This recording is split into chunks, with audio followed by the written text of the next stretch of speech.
各位馬迷朋友，大家好，我阿 Ken。聽日咧搏殺場次就揀咗第二場4班1650，間睇知道穩勝，你上次拍得唔錯，贏埋添。間4.2獨贏2.1位置，次熱就去到先到先得。今季咧就跑得好多次都好近，但係都係未贏過，睇下今次有冇機會啦。另外就上次放頭差少少嘅街燈啦，然後有3隻半熱，有成4隻嘅半冷，另外都係冷門啦。呢場呢亦都係俾4貼士大家嘅，有2熱，1隻嘅半熱同埋1隻嘅半冷門。播緊呢個搏殺場次之前呢，亦都同大家講下啦，聽日馬蹄有多寶。呢個嘅最後一口馬蹄啊，第4口有30萬嘅多寶，總獎金有500萬咁多，咁大家可以玩多啲啦。標題話俾你聽啦，搏殺 AI 周日再傳中，點傳中法呢？呢個呢雖然就熱啲，不過亦都係傳中。好啦，有形亮就冠軍啦，然後第2就綠野飛馳啦，第3就活力拍檔。搏殺 AI 呢，其實至今呢，即係只出咗6場嘅啫，即係大家有跟我嘅片嘅都知道，有4次都係傳中嘅。當然啦，呢個嘅搏殺場次呢，就好有機會又去到尾聲啦。又去到4月份呢，就搏殺 AI 呢去繼承翻，但搏殺 AI 唔係片嚟嘅，喺我個群組。如果講片嘅時間呢，應該就會越嚟越少噶啦，應該都未必會再講搏殺場次噶啦。如果大家數想呢，即係根據我嘅 tips 去買嘅話呢，亦都可以參考呢個搏殺 AI，我入邊有個 tips 群嚟嘅。呢個次之前啦，4場3傳中，4重彩都有中過嘅。當依家嘅 AI 呢，其實即係慢慢越嚟越準噶啦。你可以輸入好多嘅大數據啦，或者你一啲嘅個人分析啦，再加埋 AI 嘅智慧分析，咁又可以組織咗好多嘅一啲嘅貼士出嚟。咁呢啲貼士咧係基於好多大數據嘅分析，咁當然要加埋一啲嘅個人嘅一啲嘅見解落去嘅，唔係嘅話全靠 AI 亦都冇乜可能。所以呢3樣嘢係一定要缺一不可。之後咧呢個搏殺 AI 貼士群咧會用搏殺 AI 全部場次都會出俾大家嘅。有興趣嘅朋友咧亦都可以加入我哋嘅搏殺 AI 貼士群，咁就喺個描述欄嗰度就有噶啦。好啦，講翻我嘅搏殺場次先。後邊再同大家講到咩騎師王、練馬師王值得買。練馬師王、騎師王亦都有個20倍左右啦，我覺得幾有機會嘅。大家未必諗得到，不過我覺得有機會可以搏下冷少少嘅，聽日都可以。講翻呢場第2場先啦。好，咁俾4貼士大家啦。第一隻我會揀翻舊嘅先到先得。今季就攻擊過好多次啦，但係咧好奈何，即係好多都係跑位置。上次跑呢個1650都冇計啦，即係程外搭都冇一點走勢。但係再前一仗呢個1800咧，佢即係走勢確實非常之凌厲。咁喺邊度咧？喺呢個紅帽藍衫一隻。1650先下可以爭85就唔算話差好多嘅，但係睇下佢嗰場咧係一個好被動嘅位置，最後100位大到呢度見到咧，其實係好冇乜機會嘅。但係好啦，之後有一個位咧，又喺呢個罅位入邊撲上嚟，嗰下嗰個勢頭確實係好犀利。其實個隻馬嘅鬥心真係好足嘅。今季咧叫做係咁減下啲分啦，雖然唔係減好多，但係都減翻去上季差唔多贏馬嗰個分位啦，即係46分呢度。我覺得博蔡約翰咧，一定呢啲馬咧，全部都去晒，有幾多又去佢幾多，都唔會去留翻住噶啦。或者見到隻馬咧有走勢嘅話，我覺得大家可以繼續再去搏。咁我聽日覺得佢係可以試下買 win 啦，呢個做膽都係可以嘅。好啦，咁啊，另外第二隻就想揀翻1號嘅街燈。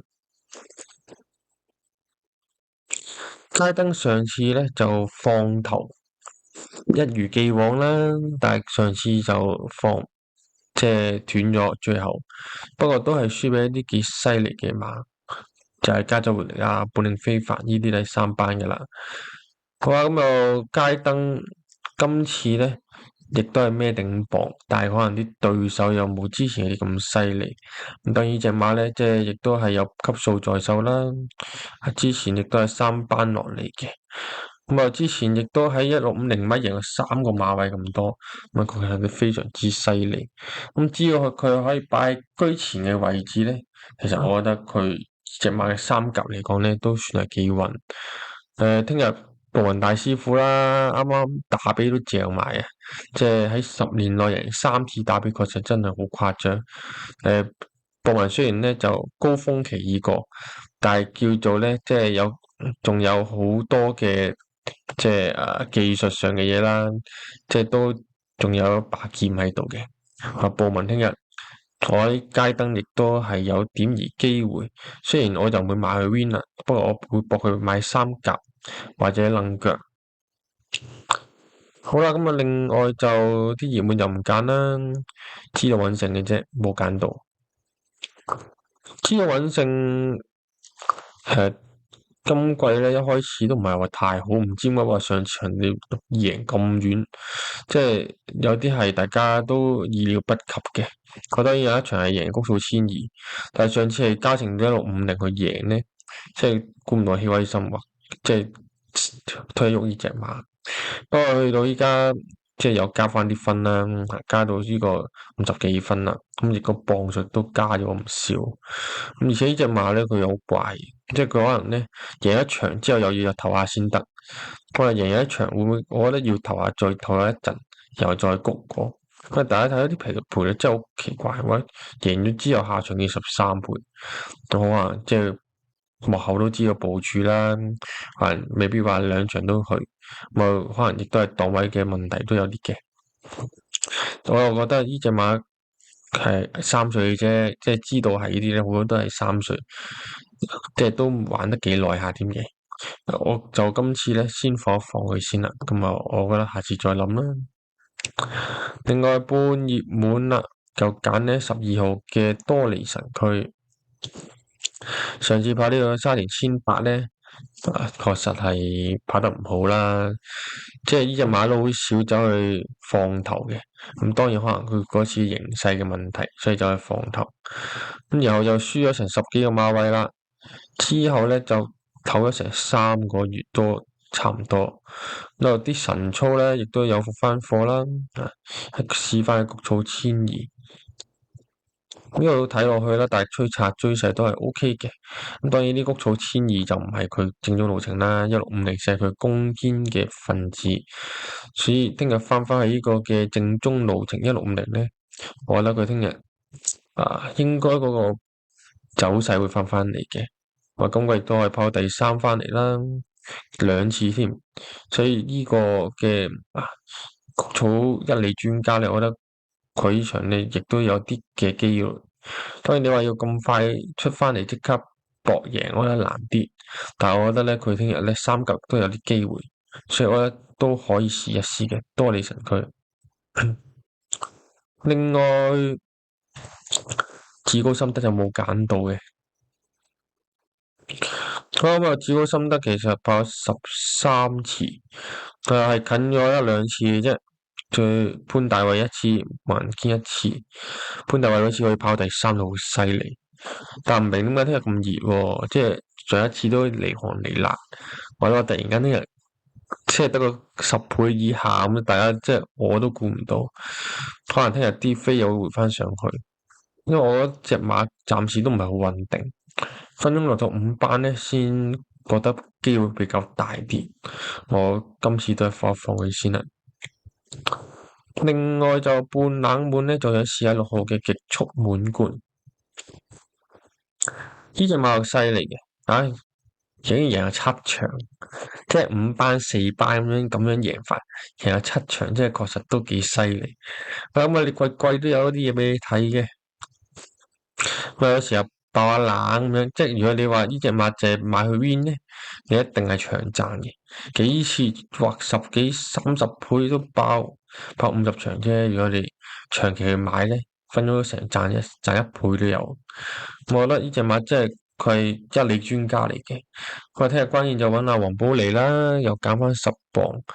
我估計呢隻馬咧，佢係睇形勢嘅，即係呢隻馬佢係有實力，但係睇下佢嗰日心情好唔好。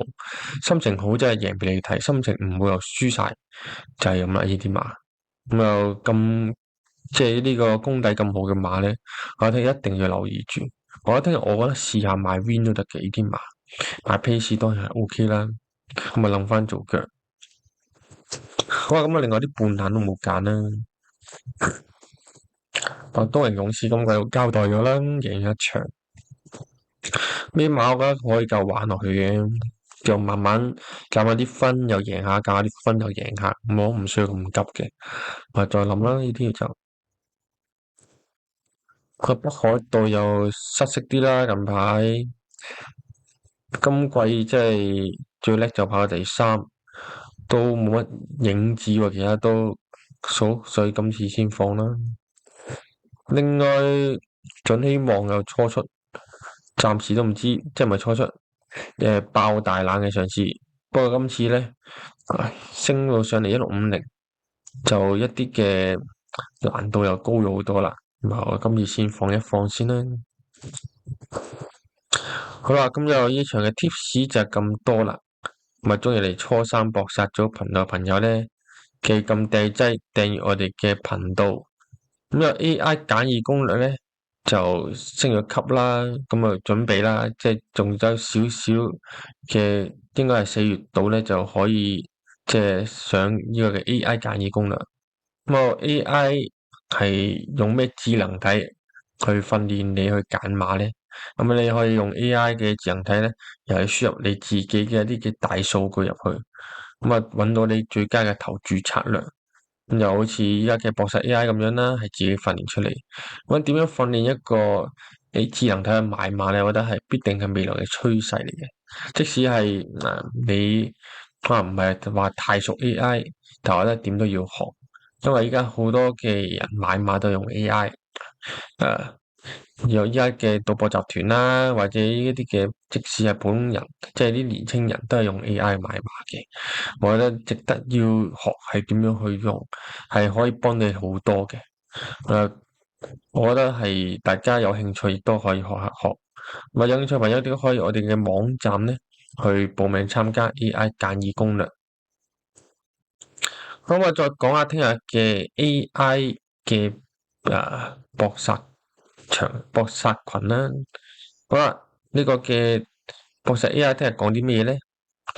佢又揀咗呢一個嘅第4場，呢個4班150。好啦，咁啊佢就話啦，爆出美麗一檔，又因為有報文，所以咧就幾大優勢嘅。好啦，咁啊倉槍之星又揀咗做第2喎，咁亦都係啦，有霍宏星加廖康銘，咁啊贏埋打比，咁呢個咧即係個勢頭非常之好，佢嘅實力加走位都 OK 嘅。佢就覺得4、6呢兩隻咧又比較穩。好啦，喺到配腳方面啊，佢又加爆嘅白心之星啦，其實都係講錯咗，唔係白心之星，即係白心之星啱都啱嘅。咁就靚檔加中前，佢入3級機率高啦，本領非凡，內檔啦，由副榜高大穩，谷草典型嘅跑狗，其實佢就研究過啦。另外真叻仔啦，當好啊，加埋蔡明少。之後再一隻叫做暴風之子11檔，雖然大減分，唔係值得動試，但都要值得拖翻佢。咁佢呢度咧就減下腳啊咁樣同你再分析下啦。我一擔四腳同埋兩擔四腳咧，佢亦都有啲玩法俾你嘅。咁大家自己有興趣去參加啦，即係有興趣去參考一下。咁依個就讀贏啦、冷啤啦，有啲就少錯字咁冇計嘅啦。好啦，咁有呢一個就大家可以參考下嘅呢個搏殺 AI。好，繼續講啦。聽日嘅騎師王、練馬師王買啲咩呢？騎師王，我聽日想試下揀懶啲嘅其他。聽日我覺得有啲蠱惑嘅咁樣都，同埋唔見個四隻啊，都有兩隻都幾犀利下。咁啊加埋啲 pace 都 OK。希威森亦都係啦，有啲幾實力馬。後邊亦都有黃寶嚟啊，金城江都冇睇少。所以我覺得聽日大家可以諗一諗呢個其他22倍，即係話俾你聽，聽日話唔死好多人都，咁啊大家自己聽下啦。個練馬師王亦都係搞一個冷門，我又想試下揀啦黎超星。啱啱所講啦，極速滿貫我係幾中意嘅，咁夢照發其實機率亦都幾高下。咁又後邊亦都有啲宜昌光輝等等嘅馬。咁啊20倍嚟講咧，即係話俾你聽黎超星嘅售賣，大家要留意下。即係平時個練馬師都爆其他啊，或者好鬼死冷嘅。咁啊20倍聽日有機會攻堅啦。咁大家可以諗一諗10號嘅黎超星。好啦，咁啊呢個 tips 有咁多啦。咁又迎翻禮拜日啊，最後一次嘅呢個搏殺場次啦。咁啊谷草就完咗啦，咁就去到4月份就由呢個搏殺 AI 去接力。當然啦，喺個 tips 群就唔係講片啦，咁亦都可以留意住我哋 Facebook 啊、YouTube 啊等等嘅公告嘅。